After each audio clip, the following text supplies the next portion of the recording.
Coming up, we're going to be talking about Disney cracking down on password sharing. We're also going to be talking about a number of delays to Marvel films and much more. But before we go any further, make sure you do hit that subscribe button to keep up with the latest Disney Plus news. Okay, so let's kick things off talking about password sharing, because Netflix has been doing a lot of work to try and reduce the amount of people that share its accounts. While it used to actively promote the idea of having as many people subscribed as possible, it then started introducing new methods to try and stop people from sharing, forcing people to sign up, and they've done really well. They've made millions of extra subscribers.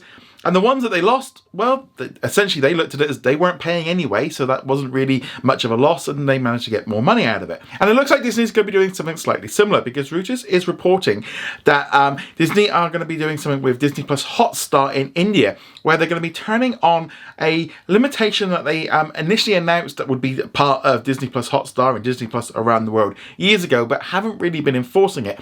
And that is how many people can use Disney Plus and how many people can stream it at once. So with Disney Plus and also with Disney Plus Premium in India, we can watch 4 screens at once. So therefore you can have 4 different people watching streams at once. However, Disney wasn't really enforcing this. And apparently there was up to sometimes 10 different people using Disney Plus Premium in India at once. And they're going to be restricting this down to what we all agreed to. Now that's the key thing here. They're not introducing new software. They're not changing anything. They are just activating something which we all agreed to with signing up. The other key thing in Disney Plus Hotstar in India is that there's also the super tier, which is a slightly cheaper option, and therefore only 2 streams can happen at once. And that is also going to apply to that one. So this is where they're just kind of turning it on. So if you've got, maybe you're sharing your account with 10 people, and there's 10 of you trying to watch Disney Plus at once. Now, only 4 of you are going to be able to do so. This is being done obviously to get more subscribers, but also just to kind of, I mean, and to be honest, it makes sense why Disney would be wanting to do this. This is stuff that we all agreed to, it's something that they've done for a long time, and they've basically just not been activating it because they wanted more people to watch Disney Plus and kind of get things out there.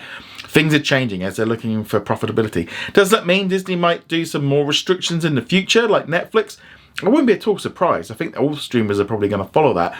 But this kind of, in some ways, like password sharing limitations, it's kind of, in some ways, just turning on something which we has been there for a while, and they've just not really been using it. So whether or not this rolls out internationally, I suspect it will do. Maybe they're seeing if there's, maybe in India there's more sharing going on. But yeah, I think this is probably something that we're going to end up seeing turned on and being used a little bit more. And maybe Disney do something a little bit slightly similar with like the ad tier that they're going to be introducing internationally. Maybe they reduced the same thing down to how many people can stream at once. That might be a way. I wouldn't be at all surprised. So at the minute, again, when they do something in one country, they're usually experimenting, seeing what can happen, and if it works, they roll it out elsewhere. But let us know, do you think this is a good idea for Disney to limit how many people can stream? Well, not necessarily limit, but just enforce the limits that they initially set. That's the kind of thing to look at. Anyway, guys, let me know what you think of this in the comments below. Moving on from there, let's now talk about Murder at the End of the World, which was due to arrive on Hulu in the United States and on Disney Plus around the world at the end of August. It has now been delayed. It's now going to be coming out in November. This again is all down to like the writers' strikes and the actors' strikes and just not having people around to promote them. And also I think just stretching out those releases. Maybe Disney have felt that they don't necessarily need this show out right then. So it's a shame that it's been pushed back, but it's only a couple of months. And this will just allow them to do a little bit more publicity and get more people involved. So probably a good thing from the show's point of view to be able to get more viewers. But obviously as well, if they can just get this strike sorted, then maybe they can actually get this thing properly released and get it promoted, and by the time November comes around, hopefully, if they can get around the table and come to some agreements. But let us know, what do you think of the delay? I'd love to hear your thoughts in the comments below. Moving on from there, let's now talk about Up Here, which is an original series that was released on Hulu in the United States, on Star Plus in Latin America, and on Disney Plus around the world. It has been revealed that the show has been cancelled and will not be returning for a second season. Not entirely surprised by this. The show came out back in March. Didn't seem to get a lot of buzz. It was kind of like a musical. The fact that it's been this long generally is not a good sign. However, I would state that if you have not finished watching it and you've been taking your time, get it done now. Don't wait. Watch it today, because it could be gone any given day. We know what Disney are like when it comes to cancelling shows now, especially one-season shows. If this thing survives, that's good. I'm not necessarily saying it will be deleted, but just be aware that if you do want to watch it, I would say watch it today. Do not hold on, especially with it being the end of the month. It's just, we've seen what's happened in the past. We saw it happen last month with a Single Drunk Female. It got cancelled, it was gone the next day. So just be aware of it. But yeah, what do you think of that? Let me know in the comments below. Okay, let's now talk about Sony, who are delaying a number of films, including many Marvel things. So it is important to note that this is happening because of the strike from the writers and also with the actors. So obviously with the writers being on strike, and they've been on strike for over 3 months now, it means that they've had less stuff to be able to make. And now with the actors not being able to film new films, but also they can't promote, and that is the key thing, is the promotion. So what's actually happened is Kraven the Hunter, which was originally going to be coming out in October, is now being pushed back to next August. That is a big delay, and that is primarily down to them wanting to do advertising. I also wonder as well if maybe Sony has felt that there's a little bit of superhero fatigue. Marvel is not as hot as it once was, maybe. And next year, I think we're going to see a lot less from Marvel. I think we might only end up with maybe Captain America coming out because of all the delays and stuff. And I think pushing it back might be a good thing from Sony's point of view. So that one's been really pushed back. I mean, it's strange, with the fact that they just released a trailer and stuff. So Kraven has been pushed back. They've also moved forward Madame Web just a couple of days to Valentine's Day next year. So there's still going to be movies coming out with connected to Marvel and stuff. They also announced some delays as well for the Ghostbusters film, and that was going to come out later this year. Now that's moved to Easter. They've also delayed the next installment in the Spider-Verse film. That one was supposed to come out. I don't think anyone thought that it would, because they were really kind of far behind on that one. So that one's got no date. Gran Turismo has kind of been giving a stretched out release this August because they kind of want to get more word around it. I don't think that's going to work. So there's been a few other little delays and stuff. So obviously that impacts on the Marvel films, but also in the United States, this is going to have an impact on when these films arrive on streaming. Any delays like that will happen because Sony does have a deal with Disney's for the Pay 2 window. So they'll get released in cinemas, get released on digital, then they'll go to Netflix, and then after they've gone to Netflix, they can go to either Disney Plus or Hulu. And obviously by the time some of these films come out, they will be probably won't even be at Hulu, I'd imagine, in a couple of years. I hope so.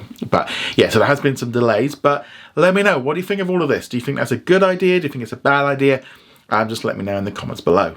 Moving on from there, let's now talk about what's new on Disney Plus today. With it being Monday, that means we've got a brand new episode of Futurama. So you can find that on Disney Plus around the world, Hulu in the US, Star Plus. So this episode, I wasn't so keen on it. It was kind of seeing all around a pond and these little kids come out and stuff. I couldn't remember the episode, even if I've actually even seen it. They did kind of set it up and stuff, but I thought it was a little bit of the weaker episodes of the ones I've seen from Futurama. But again, just nice to have these new releases coming out every week for this one. Also yesterday on Sunday, internationally, we got an Imagine Dragons documentary music special. It got released on Hulu a few weeks ago, but for some reason we had to wait, and it was a rare Sunday release, so that was kind of cool. I haven't checked it out yet. Ended up watching a few other films. I ended up watching the Extraction films, but I also finished off The Clearing, which is a fantastic Australian Star original. That's also on Hulu in the US. Very creepy, very weird. Took me a lot longer to watch. I had to kind of watch it in one episode and then wait a couple of weeks because it's really dark and eerie. But yeah, definitely check that one out. Don't sleep on that one. In our comment of the day, which comes from Brendan, he said, "Have you heard the news that Donald Glover is now writing the Star Wars Lando series alongside his brother Stephen? Oh, hopefully the show will finally get off the ground with them doing it now, but I still think it's a few more years away no matter how you look at it." Yes, so this was reported over the weekend that Stephen and Donald Glover are going to be writing the new show. Apparently this deal was set up before they went on strike in May, so that it's just been taking a while to come out. They previously worked together on Atlanta. Now, it's that kind of thing with these strikes and stuff. It doesn't necessarily mean that they aren't writing it now. It just means, the thing is with the writer's strike is it just means you can't go and sell it. You can't go and do anything with it. So I suspect a lot of writers are probably stacking up lots of scripts and things so that when they can start going out, they will actually have work. So it's a little bit of a weird thing with the strike and stuff, but Obviously, they're all on strike, so therefore nothing should be happening. But who knows with these kind of writing kind of issues. But hopefully they get this one sorted pretty soon. Also, was interesting as well because the director of the Haunted Mansion film, Justin, he was the showrunner on the show and initially announced back at the Investors Day. But apparently, he only found out about Donald Glover doing the show this weekend, and that now he's not on the show anymore. He still thought he was attached. There was an interview last week, but that's just awful. The fact of how you basically find out on Instagram that you've been replaced months ago, and obviously they've kept him on promoting Haunted Mansion. He's the only guy doing Haunted Mansion promotion because everyone else is on strike. Just awful. Just an awful situation. Just really bad. But yeah, and also obviously Haunted Mansion came out. The box office has been a little bit soft on this one. Also important to note because there's lots of stories of like it bombed and all the rest of it. A lot of countries it's not even out yet. Like here in the UK, Haunted Mansion's not out for a couple of weeks. In Australia, so the box office is going to be stretched out and it's going to take money over the next few weeks and stuff. A little bit like Elemental. Lots of good reports on it. I can't wait to watch it. But unfortunately, I've got to wait a few more weeks until it's out over here till I can watch it. But yeah. Anyway, guys, let me know what you think of all of today's news in the comments below. Go check us out over at whatsondisneyplus.com. Like, follow, and subscribe. And I shall see you guys tomorrow. Laters.